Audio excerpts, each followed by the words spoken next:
નમસ્કાર મિત્રો, NC classes ચેનલમાં તમારું હાર્દિક સ્વાગત છે। મિત્રો, ચેનલમાં નવા હોય તો ચેનલને સબસ્ક્રાઈબ કરવાનું ભૂલતા નહીં અને પોલીસ કોન્સ્ટેબલ માટે જે પૂછાયેલા પ્રશ્નો મોસ્ટ આઈએમપી ચેનલમાં નવા હોય તો ચેનલને સબસ્ક્રાઈબ કરજો અને આ પ્રશ્નો બીજા વિદ્યાર્થી મિત્રો સુધી પણ શેર કરજો। મિત્રો, આપણે શરૂઆત કરીએ। ભારત સરકાર દ્વારા 1953માં રચવામાં આવેલા રાજ્ય પુનઃગઠન આયોગના અધ્યક્ષ કોણ હતા? તો મિત્રો, રાજ્યવેરા નિરીક્ષક જે પરીક્ષા છે સામાન્ય અભ્યાસ 7/3/2021ના રોજ આ પ્રશ્ન પૂછાયેલો છે। તો રાજ્યવેરા પરીક્ષાની અંદર પૂછાયેલો છે અને એની અંદર વિભાગ જે આપણે વાત કરીએ તો STI વિભાગ છે। હવે મિત્રો, એમાં વાત કરીએ તો ફજલ અલી આવશે જવાબ। આપણે મેં ઊંડામાં નહીં ઉતરીએ। મિત્રો, બીજો છે ગુજરાતના નીચેનામાંથી કયા રાજ્યના શાસકોએ 1947માં પાકિસ્તાન સાથે જોડાણ કરવાની ઈચ્છા વ્યક્ત કરી હતી? તો એની સાથેના કયા કયા જે રાજ્યો હતા? તો એની અંદર પહેલું, બીજું અને ત્રીજું એટલે કે જૂનાગઢ, માનવ, વદર અને માંગરોળ બધા રાજ્યો આવશે। સરદાર પટેલ વિશે નીચેના વિધાનો ધ્યાને લો। તેઓનો જન્મ કરમસદ ખાતે થયો હતો। તેઓએ બારડોલી સત્યાગ્રહની નેતૃત્વ પૂરું પાડ્યું હતું। તો મિત્રો, એ માત્ર 2 આવશે આપણો જવાબ અને એ પણ રાજ્યવેરા નિરીક્ષકની અંદર પ્રશ્ન 22/12/2024માં પૂછાયેલો છે।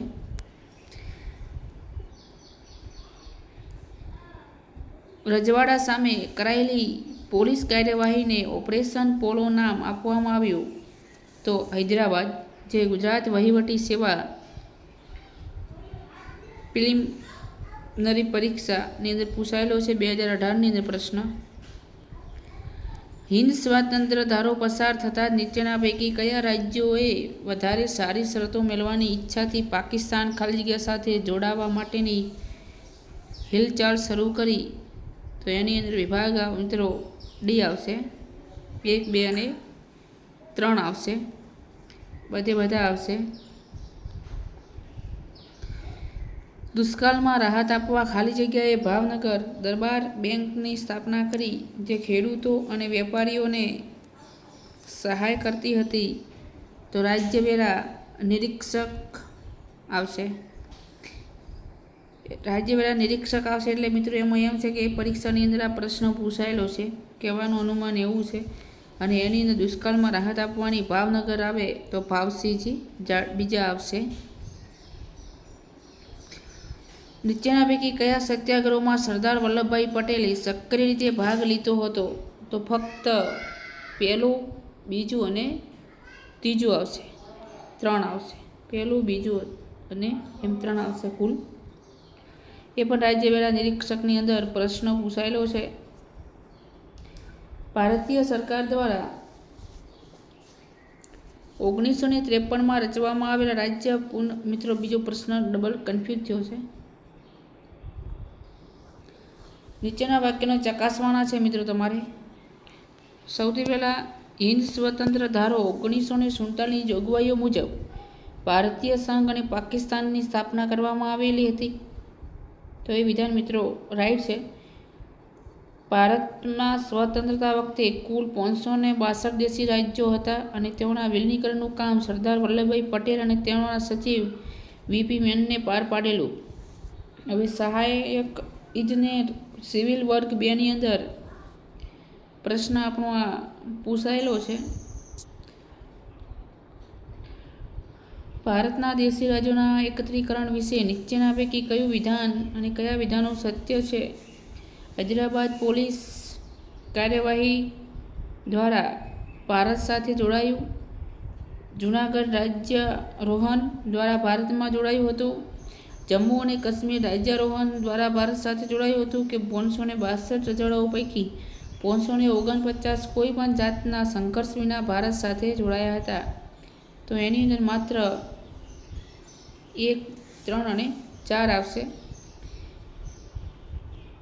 હૈદરાબાદ રાજ્યને ભારતીય પ્રજાસત્તાકનો ભાગ બનાવવા માટે સરદાર પટેલ દ્વારા કયું ઓપરેશન હાથ ધરવામાં આવ્યું? તો ઓપરેશન પોલો, જે સામાન્ય અભ્યાસ પરીક્ષાની અંદર પ્રશ્ન પૂછાયેલો છે. કઈ સમિતિની ભલામણો અંતર્ગત 1 નવેમ્બર 1966ના રોજ હરિયાણા રાજ્યની રચના થઈ હતી? તો સરદાર હુકુમ સિંઘ સમિતિ. એ પણ આપણી CSP પરીક્ષાની અંદર પૂછાયેલો પ્રશ્ન છે. સરદાર પટેલના પ્રયત્નોના કારણે ખાલી જગ્યા જેવા રાજ્યો ભારતના વિલીનીકરણ કરવામાં આવ્યા. જૂનાગઢ અને હૈદરાબાદ. હૈદરાબાદ રાજ્યને ભારતનો હિસ્સો બનાવવા માટે સરદાર પટેલ દ્વારા કયું ઓપરેશન હાથ ધરવામાં આવ્યું? તો જે ઓપરેશન પોલો હાથ ધરવામાં આવે છે.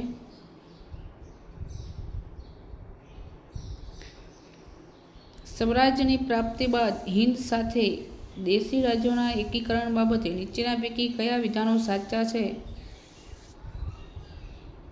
તો ફક્ત પહેલું અને ત્રીજું, 1 અને 3. હૈદરાબાદના નિઝામે પોતાના રાજ્યને 15મી ઓગસ્ટના રોજ સ્વતંત્ર જાહેર કર્યું અને હૈદરાબાદે ભારત વિરુદ્ધ સંયુક્ત રાષ્ટ્ર સંઘમાં ફરિયાદ દાખલ કરી.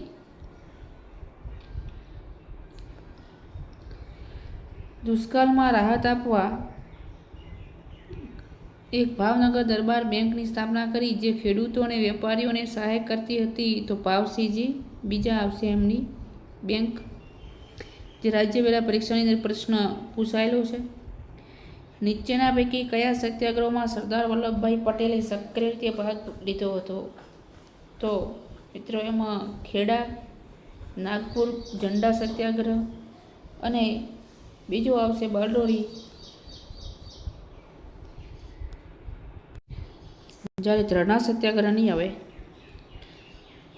ભાવનગરના દિવાન એ 1924માં પ્રથમ સાવરકુંડલા મહાલમાં પંચાયતી રાજ્યનો સફળ પ્રયોગ કર્યો હતો અને પછી તે મુખ્ય રાજ્યભરમાં વહીવટી વ્યવસ્થા સ્થાપવા કાયદો કર્યો હતો. તો પ્રભાશંકર પટની એ પણ નાયબ સેક્શન અધિકારી DYSOમાં પ્રશ્ન પૂછાયેલો છે. નીચે પૈકી કયા બહુમતી મુસ્લિમ વસ્તી ધરાવતા ભારતીય રાજ્યોએ ભારતમાં જોડાવા માટે સરદાર પટેલને પોતાની ઈચ્છા વ્યક્ત કરી, પરંતુ સરદારે તેઓને પાકિસ્તાનમાં જોડાવા સલાહ આપી, કારણ કે પોતે એક સિદ્ધાંતવાદી રાજકારણી અને મુત્સદ્દી હતા? તો કલાત અને બહાવલપુર આવશે. નીચેના પૈકી કયા સત્યાગ્રહમાં વલ્લભભાઈ પટેલે સક્રિય રીતે ભાગ ભજવ્યો હતો? તો ફક્ત 1, 2 અને 3 આવશે. રિપીટ પ્રશ્ન મિત્રો થયો છે.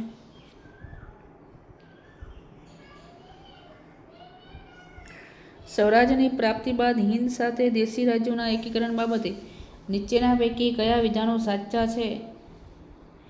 તો એ ફક્ત 1 અને 3 આવશે. 15મી ઓગસ્ટના રોજ સ્વતંત્ર જાહેર કર્યું અને પહેલામાં હૈદરાબાદે ભારત વિરુદ્ધ સંયુક્ત રાષ્ટ્ર સંઘમાં ફરિયાદ દાખલ કરી. એ પણ ગુજરાત સિવિલ સર્વિસ ક્લાસ 1 અને 2માં પૂછાયેલો પ્રશ્ન છે. રજવાડા સામે કરાયેલી પોલીસ કાર્યવાહીને ઓપરેશન પોલો નામ આપેલું હતું. હૈદરાબાદ રજવાડા સામે. કાઠિયાવાડના સંયુક્ત રાષ્ટ્રો, મિત્રો અમુક એકના એક પ્રશ્નો રિપીટ થયા છે. કાઠિયાવાડના સંયુક્ત રાષ્ટ્રો સૌરાષ્ટ્ર રોજ અસ્તિત્વમાં આવ્યું. તો પોલીસ ઇન્સ્પેક્ટર જે બિન હથિયારી જે PI વર્ગની અંદર પૂછાયેલો પ્રશ્ન છે. તો 15 ફેબ્રુઆરી 1948ના રોજ. ભારત સરકારે ગોવાને પોર્ટુગીઝ સરકારના અંકુશથી મુક્ત કરવા જનરલ ચૌધરીના નેતૃત્વ હેઠળ કયા નામનું લશ્કરી અભિયાન શરૂ કરેલું? તો ઓપરેશન વિજય, જે નર્મદા જળ સંસાધનો પાણી પુરવઠાની વાત છે. વર્ષ 1953માં રચાયેલ રાજ્ય પુનર્રચના પંચના અધ્યક્ષ પદે નીચેનામાંથી કોણ હતું? તો ફજર અલી, જે પ્રિન્સિપલ ગુજરાત નર્સિંગ સેવાની અંદર પ્રશ્ન પૂછાયેલો છે. ભીમબેટકા આદિમાનવનું ઉત્તમ રહેણાંક સ્થળ ગણવામાં આવતું હતું, એટલે રહેઠાણનું સ્થળ. તે કયા રાજ્યમાં હાલમાં આવેલ છે? તો સહાયક ઇજનેર એની અંદર પૂછાયેલો પ્રશ્ન છે મધ્યપ્રદેશ. ભારતીય સંધિ સેવાને સુદૃઢ કરનાર ભારતીય સંધિ સેવાના પેટર્ન સેન્ટ તરીકે કોને ઓળખવામાં આવે છે? તો સરદાર વલ્લભભાઈ પટેલને. હવે નીચેના વાક્યોને આપણે તપાસવાના છે. ઈસવીસન 1942થી 1945 દરમિયાન સરદાર પટેલને અહમદનગર જેલમાં બંદી બનાવેલ હતા. તો હા. ઈસવીસન એટલે મિત્રો બધા વાક્યો સાચા છે, એકવાર વાંચી લેજો. ઈસવીસન 1931માં કરાચી ખાતેના કોંગ્રેસના સંમેલનમાં તેઓ અધ્યક્ષ હતા. તેઓ સ્વતંત્ર ભારતના પ્રથમ ઉપપ્રધાનમંત્રી પણ હતા. તેઓએ 565 રજવાડાઓને ભારતમાં ભેળવેલ હતા. જૂનાગઢ અને હૈદરાબાદને લશ્કરી તાકાતથી ભારતમાં ભેળવેલ હતા. તો એ કે નહીં આવે, બીજા બાકીના બધા આવશે સેક્શન અધિકારીની મિત્રો, કારણ કે આમાં 5 વાક્યો આપણે આપ્યા છે, આમ તો 4 વાક્યો હોય. મંડળ ભારતીય રજવાડાઓમાં નેશનલિસ્ટ પીપલ્સ સંસ્થા તરીકે જાણીતું હતું. જે ગુજરાત વહીવટી પરીક્ષા છે, પછી ગુજરાત નગરપાલિકા છે, ગુજરાત મુલકી સેવા છે, વર્ગ 1-2ની અંદર વારંવાર પ્રશ્ન પૂછાયેલો છે. તો પ્રજા આપશે. સરદાર વલ્લભભાઈના સંબંધમાં નીચેના પૈકી કયા વાક્યો યોગ્ય છે? તો એના જે વાક્યો યોગ્ય છે તે સેક્શન અધિકારી કાયદા વિષયકમાં પ્રશ્ન પૂછાયેલો છે. તો 1, 2 અને 4 આવશે. ટી માધવરાવ નીચેના પૈકી કયા રાજ્યોમાં દિવાન તરીકે સેવાઓ આપી છે? તો એમાં ડી આવશે મિત્રો, વડોદરા, ત્રાવણકોર અને ઇન્દોર. નીચેના પૈકી કયા અંગ્રેજ ગવર્નર જનરલે પ્રાચીન સ્મારકોને જાળવી રાખવામાં રસ દાખવ્યો? તો ડેપ્યુટી સેક્શન ઓફિસર કાયદાબાજુ લોર્ડ ગર્જન. કાયમી જમાબંધીનો જનક કોણ ગણાય છે? તો કોર્નવોલિસ, જે એકાઉન્ટ ઓફિસર, કોમિશિયન એક ટેક્સ ઓફિસરની અંદર પૂછાયેલો પ્રશ્ન છે. વર્નાક્યુલર પ્રેસ અધિનિયમ કે જેને સ્થાનિક ભાષાના પ્રેસ ઉપર કડક નિયંત્રણો લાદ્યા છે, ખાલી જગ્યા દ્વારા દાખલ કરવામાં આવ્યો હતો? તો લોર્ડ લિટોન. અફઘાનિસ્તાન તરફ આગળની નીતિ કયા ગવર્નર જનરલ દ્વારા અપનાવવામાં આવેલી? તો લિટોન. ભારતમાં દાખલ કરવામાં આવેલી મહેસૂલ પદ્ધતિનો યોગ્ય ક્રમ કયો? તો એનો યોગ્ય ક્રમ મિત્રો જે હરાજી પદ્ધતિ આવશે. પછી પહેલામાં હરાજી આવશે, પછી કાયમી જમાબંધી આવશે, રૈયતવાળી પદ્ધતિ આવશે અને છેલ્લે મહાલવાળી પદ્ધતિ આવશે. એમ 4 આવશે. ખાલી જગ્યાએ બંગાળ, બિહાર અને ઓરિસ્સાની સરકાર નાબૂદ કરી? તો વોર્ન હેસ્ટિંગ. ભારતમાં બ્રિટિશ ઈસ્ટ ઇન્ડિયા કંપની દ્વારા સૌપ્રથમ પ્રયોગાત્મક ધોરણે ટેલિગ્રાફ સેવાઓ અને ખાલી જગ્યા વચ્ચે શરૂ કરવામાં આવી? તો હિસાબી અધિકારીમાં પ્રશ્ન પૂછાયેલો, જે કલકત્તા ડાયમંડ હાર્બર આવશે. ભારતમાં ટોડરમલ દ્વારા શરૂ કરવામાં આવેલી રૈયતવાળી પ્રથાને બ્રિટિશ શાસનમાં ફરીથી ખાલી જગ્યાએ સ્થાન આપ્યું અને તેઓએ આ પ્રથા 1992માં ખાલી જગ્યા પ્રાંતમાં દાખલ કરી? તો હિસાબી અધિકારી અને ગુજરાત હિસાબી સેવા, તેમાં સર થોમસ મનરોડ આવશે. નીચેના પૈકી કયા બ્રિટિશ ઠરાવે સ્થાનિક શહેરી સંસ્થાઓમાં સ્વાસ્થ્ય અને જાહેર કામો બાબતે વિકેન્દ્રીકરણ અપનાવ્યું હતું? તો મેયો ઠરાવ આવશે. સ્થાનિક સ્વરાજની સંસ્થાઓના પિતા તરીકે કોણ પ્રસિદ્ધ છે? તો લોર્ડ રિપન, જે નાયબ મામલતદારમાં પૂછાયેલો પ્રશ્ન છે. નીચેના પૈકી કોણ પ્રથમ ગવર્નર જનરલ અને વાઇસરોય બંને હતા? તો Lord Canning. Sir William Wilson હન્ટરની અધ્યક્ષતા હેઠળ ભારતીય શિક્ષણ આયોગની નિમણૂક કોણે કરી હતી? તો લોર્ડ લિપન. નીચેના પૈકી કયો અધિનિયમ પ્રસંગ ઘટનાએ લોર્ડ વિલિયમ બેન્ટિંગ? મિત્રો આ પણ પોલીસની અંદર પૂછાયેલો પ્રશ્ન છે. નીચેના પૈકી કયો અધિનિયમ પ્રસંગ ઘટનાએ લોર્ડ વિલિયમ બેન્ટિંગના ગવર્નર જનરલ તરીકે કાર્યકાળ સાથે સંબંધિત છે? તો માત્ર 2, 3 અને 4. સતી પ્રથા, છોકગીનું દમન અને અંગ્રેજ શિક્ષણ અધિનિયમ. ભારતમાં ગવર્નર જનરલ તરીકે કોર્નવાલિસે સુધારેલી દીવાની અદાલતની વ્યવસ્થામાં સૌથી નીચે કઈ કોર્ટ હતી? તો અમીન મુનસિફ કોર્ટ. જ્યારે સ્વદેશી ચળવળની ઘોષણા કરવામાં આવી ત્યારે ભારતના વાઇસરોય કોણ હતા? Lord Curzon. હવે મિત્રો લોર્ડ નીચેના વિધાનો છે 1, 2, 3 અને 4 ઉપરના વિધાનોને આધારે નીચેના પૈકી યોગ્ય વિકલ્પો પસંદ કરવાના છે. તો બીજું અને ત્રીજું સાચું છે મિત્રો. વોર્ન હેસ્ટિંગ્સ બંગાળના પ્રથમ ગવર્નર જનરલ હતા. વોર્ન હેસ્ટિંગ્સ બંગાળના બરાબર છે. અને વિલિયમ બેન્ટિંગ ભારતના પ્રથમ ગવર્નર જનરલ હતા. એ પર સાચું છે. વર્નાક્યુલર પ્રેસ એક્ટ કોને રદ કર્યો? તો લોર્ડ રિપને કર્યો છે. જે મદનીશ ઇજનેર સિવિલમાં પ્રશ્ન પૂછાયેલો છે.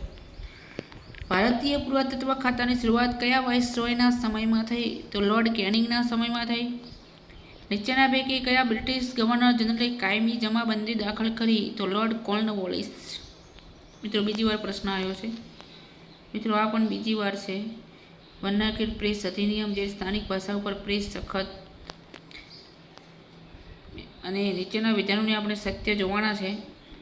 તો પહેલું, બીજું અને 3 વિધાનો સત્ય છે. જે મ્યુનિસિપલ એકાઉન્ટ ઓફિસર શહેરી વિકાસની અંદર પ્રશ્ન પૂછાયેલો છે. બંગાળના પ્રથમ ગવર્નર જનરલ વોર્ન હેસ્ટિંગ્સ હતા. ભારતના પ્રથમ governor general lord William Bentinck હતા. અને ભારતના પ્રથમ બ્રિટિશ વાઇસરોય કેનિંગ હતા. 1878માં વર્નાક્યુલર પ્રેસ એક્ટ પસાર કરીને ભારતીય સમાચાર પત્રો પર કઠોર પ્રતિબંધ ભારતના કયા વાઇસરોય દ્વારા જ લગાડવામાં આવ્યો? તો લોર્ડ લિટન આવશે. દેશી રાજ્યો સાથે નીચેના પૈકી કયા ગવર્નર જનરલે બિન હસ્તક્ષેપની નીતિ અપનાવી? તો જ્હોન સોર. નીચેના પૈકી બંગાળના કયા ગવર્નરે મરાઠાઓ અને નિઝામ વચ્ચેના યુદ્ધ દરમિયાન તટસ્થતા અને બિન હસ્તક્ષેપની નીતિ અનુસરી? તો Gujarat civil service sir John સોર. નીચેના પૈકી કયું અને કયા વિધાનો સાચું છે? તો પહેલું, બીજું અને 3 ને 3 આવશે. નીચેના પૈકી બંગાળના કયા ગવર્નરે મરાઠાઓ અને નિઝામ વચ્ચેના યુદ્ધ દરમિયાન તટસ્થતા અને બિન ડબલ પ્રશ્ન છે મિત્રો. લોર્ડ કર્ઝન બાબતે નીચેના પૈકી કયા વિધાનો સાચા છે?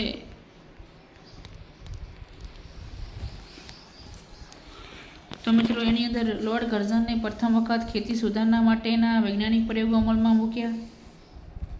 તેઓએ જમીન મહેસૂલ ઠરાવવા અને એકત્ર કરવાની પદ્ધતિમાં ખેડૂતોને લાભદાયક એવા મહત્વના સુધારા કર્યા. તેઓએ અસાધારણ સંજોગો સિવાય જમીન મહેસૂલની વધારે આંકણી નહીં કરવાનો તથા એમાં સુધારા કરવા માટેના પ્રયત્નો કર્યા. મિત્રો આ મને જે જવાબ આવે તમે કોમેન્ટ બોક્સમાં જરૂર જણાવજો. જો નવા હોય તો સબસ્ક્રાઈબ કરવાનું ભૂલતા નહીં. બીજા વિદ્યાર્થી મિત્રો સુધી શેર કરજો. ફરી નેક્સ્ટ વિડીયોમાં મળીશું. જય હિન્દ, જય ભારત.